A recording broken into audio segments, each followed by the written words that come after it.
तो बहुत बहुत शुक्रिया आप सभी का, आप सब यहाँ पर आए और आपने समय दिया है। और अब बारी है हमारे स्पेशल गेस्ट को सुनने की। हमारे बीच राज्य सरकार में वन एवं पर्यावरण राज्य मंत्री संजय शर्मा जी मौजूद हैं। सर, मैं आपको पोडियम पर बुलाना चाहूँगी। मैं चाहूँगी कि आप कुछ पंक्तियाँ हमारे दर्शकों के साथ साझा करें।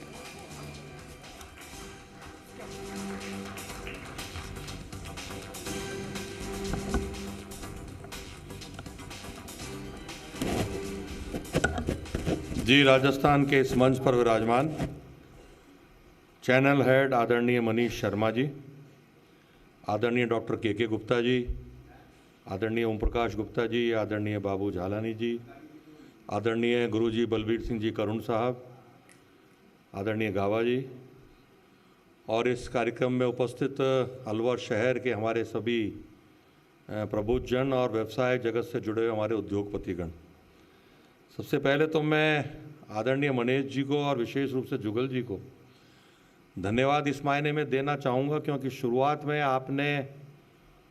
जिन लोगों का सम्मान किया, जिन्होंने चाहे साहित्य का क्षेत्र हो, सामाजिक क्षेत्र हो और अलवर शहर के विकास में जिन्होंने अपनी महत्वपूर्ण भूमिका अदा करी, उनका जो सम्मान आपने किया उसके लिए मैं अलवर शहर की जनता की ओर से आपको बहुत बहुत धन्यवाद और साधुवाद देना चाहता हूँ। क्योंकि मुझे काफ़ी कार्यक्रमों में जाने का सौभाग्य प्राप्त होता है, लेकिन प्राय यह देखा जाता है कि जो भामाशाह कार्यक्रम को सहयोग करते हैं उन्हीं का ही स्वागत सम्मान किया जाता है। लेकिन आपने एक अनूठी पहल करी है और जिन्होंने अलवर के विकास में विशेष रूप से योगदान दिया, साथ ही साथ उन भामाशाहों का जिन्होंने अलवर शहर के विकास में योगदान दिया, उनका सम्मान किया, उसके लिए बहुत बहुत धन्यवाद ज्ञापित करना चाहूँगा। और विशेष रूप से मैं धन्यवाद हमारे राजस्थान के यशस्वी मुख्यमंत्री आदरणीय भजनलाल जी को देना चाहूँगा कि चाहे बजट 2024-25 हो, बजट 25-26 हो, विशेष रूप से अलवर शहर की बात करूँ तो अलवर शहर में हमने जो भी मांगा माननीय मुख्यमंत्री जी ने आगे बढ़ कर के हमको दिया और लगभग 40 ऐसी बड़ी सौगात हैं दोनों बजट के दौरान जो अलवर शहर को मिली हैं, जिनमें हमको भूमि की आवश्यकता थी, हमने उसका भूमि का आवंटन भी करा दिया, एफएस भी जारी हो गई, टेंडर लेवल पे आ गए और बहुत जल्दी उन कामों का शुरुआत हो गई है। कुछ कामों की शुरुआत हो गई है और बहुत जल्दी कुछ का काम शुरू हो जाएगा। विशेष रूप से अलवर शहर चूँकि पानी की समस्या से त्रस्त रहता है, हमने जल संचयन को लेकर के अलवर शहर के चारों तरफ जो हमारे परंपरागत स्रोत हैं उनको जीवित करने का काम किया। चाहे वो हमारे प्रतापबंद के पास जोड़ी हो, अखैपुरा में जरखवाला हो, बूरा सिद्ध का मंदिर के पास एक बहुत बड़ा एनीकट का निर्माण हो, भाखेड़ा जो एनीकट था या भाखेड़ा बांध के रूप में जाना जाता था वो टूट चुका था, उसका पुनर्जीर्णोद्धार हो, बाला किला में माचिया कुंड हो, फॉरेस्ट लैंड पे ही हमारे एक फॉरेस्ट लैंड के अंदर एक बांध है जिसका हम जीर्णोद्धार कर रहे हैं डिपार्टमेंट के द्वारा, खुदनपुरी में वापस से जीर्णोद्धार हो रहा है एक एनीकट था उसका। भावार्थ ये है कि हम पानी का दोहन भी धरती से कर रहे हैं और पानी किस प्रकार से बचे, वर्षा का पानी किस प्रकार से हमारा बचे, उसका प्रयास भी माननीय मुख्यमंत्री जी के नेतृत्व में हम सब लोग कर रहे हैं। और विशेष रूप से सिरस्का की यदि मैं बात करूं तो 2023 में माननीय मुख्यमंत्री जी ने पदभार ग्रहण किया था और 1 जनवरी 2024 में सिरस्का के अंदर 33 बाघ बाघिन शावकों के साथ विचरण करते थे। आज उसी सिरस्का में 2026 में 17 हमको नए शावक प्राप्त हुए और उसका परिणाम है कि आज हमारी संख्या 33 से बढ़कर के 50 के पास पहुंची है। और ये बहुत बड़ी उपलब्धि है हमारे वन विभाग के अधिकारियों की और विशेष रूप से जो ग्रास रूट पे हमारे वन कर्मी काम करते हैं उनकी कुशल मॉनिटरिंग, उसका परिणाम है कि जिस प्रकार से संख्या बढ़ी है। और आज मैं एक समाचार पत्र में पढ़ रहा था कि व्यापारिक दृष्टिकोण से यदि बात करूं तो गत वर्ष अलवर में ही इसी सिरस्का टाइगर रिजर्व की वजह से 500 करोड़ का अधिक व्यापार हमारे व्यापारी भाइयों को अलवर शहर के अंदर मिला है। और इसी परिसर के पास में जो कट्टी घाटी का क्षेत्र है जिसका माननीय केंद्रीय मंत्री आदरणीय भूपेंद्र यादव जी ने उल्लेख किया, उसमें बहुत बड़ा मैं तो कहूँगा कि एनसीआर का, लेकिन संभवतः भारत का पहला ऐसा बायोलॉजिकल पार्क होगा जिसमें अलग अलग प्रजाति के 7 टाइगर्स को लाने का काम आदरणीय भूपेंद्र यादव जी कर रहे हैं। और जब वकील अच्छा होता है तो चाहे वो हम केंद्र से कोई योजना मांगे या राज्य सरकार से मांगे, तो एक अच्छे सांसद के रूप में हमें आदरणीय भूपेंद्र यादव जी मिले हैं, जिसका परिणाम है कि जो भी मूलभूत आवश्यकता अलवर शहर हो या संसदीय क्षेत्र की हो, उसको आगे बढ़ के करने का काम आदरणीय भूपेंद्र यादव जी कर रहे हैं। और मुझे पूरा विश्वास है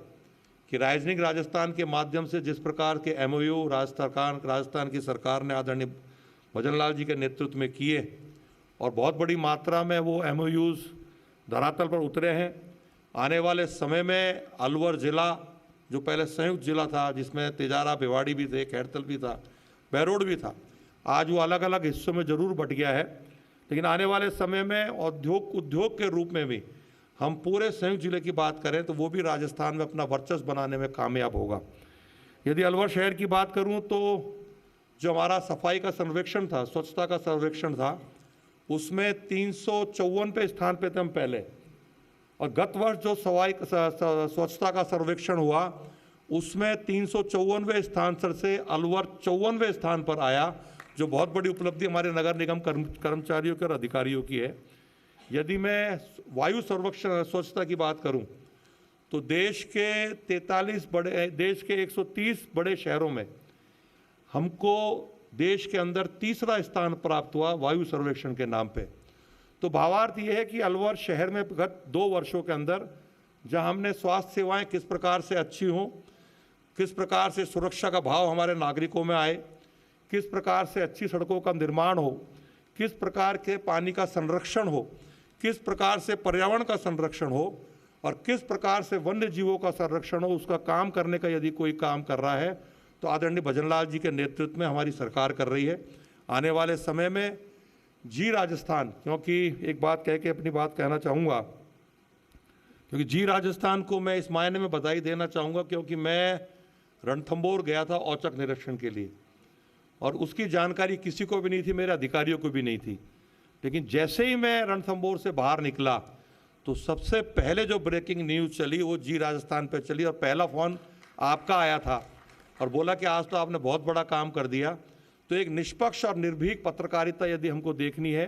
तो जी राजस्थान के रूप में हम देख सकते हैं। मैं आपके उज्जवल भविष्य की मंगल कामना करते हुए और हमारे यशस्वी मुख्यमंत्री आदरणीय भजन लाल जी को, आदरणीय भूपेंद्र यादव जी को बहुत बहुत धन्यवाद ज्ञापित करते हुए, इस मायने में धन्यवाद देते हुए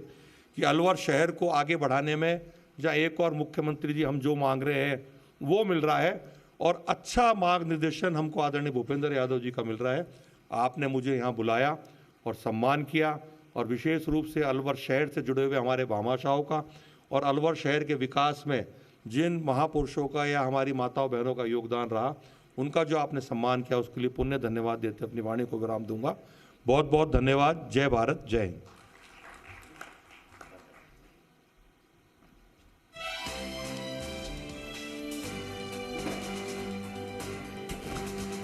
बहुत बहुत शुक्रिया सर आपका। आप यहाँ मंच पर पधारे, जी राजस्थान के इस कार्यक्रम में आए, ये हमारे लिए सम्मान की बात है। बहुत बहुत शुक्रिया, बहुत बहुत धन्यवाद। कुछ और भी मेहमान हमारे बीच जो मौजूद हैं जिन्होंने समय निकाला और उनकी गरिमामय उपस्थिति हमें देखने को मिली, जिसमें संयुक्त व्यापारी महासंघ हरमीत सिंह मेंद्रिता जी, आपको बहुत बहुत धन्यवाद। होटल एसोसिएशन मनीष भाटिया जी, आपका भी बहुत बहुत धन्यवाद। इधर IMA डॉक्टर्स एसोसिएशन से डॉक्टर विजय जी यहाँ पर पधारे, आपने समय दिया, बहुत बहुत शुक्रिया। इंडियन रेड क्रॉस सोसाइटी की ओर से डॉक्टर SC मित्तल जी, आप यहाँ पधारे, बहुत बहुत धन्यवाद। अग्रवाल महासभा से अतुल जी यहाँ पर मौजूद रहे, आपका भी बहुत बहुत शुक्रिया सर। और ज्वेलरी एसोसिएशन से दीपक गर्ग जी यहाँ पर मौजूद रहे और ख़ासकर हमारे जो IFS के अधिकारी यहाँ पर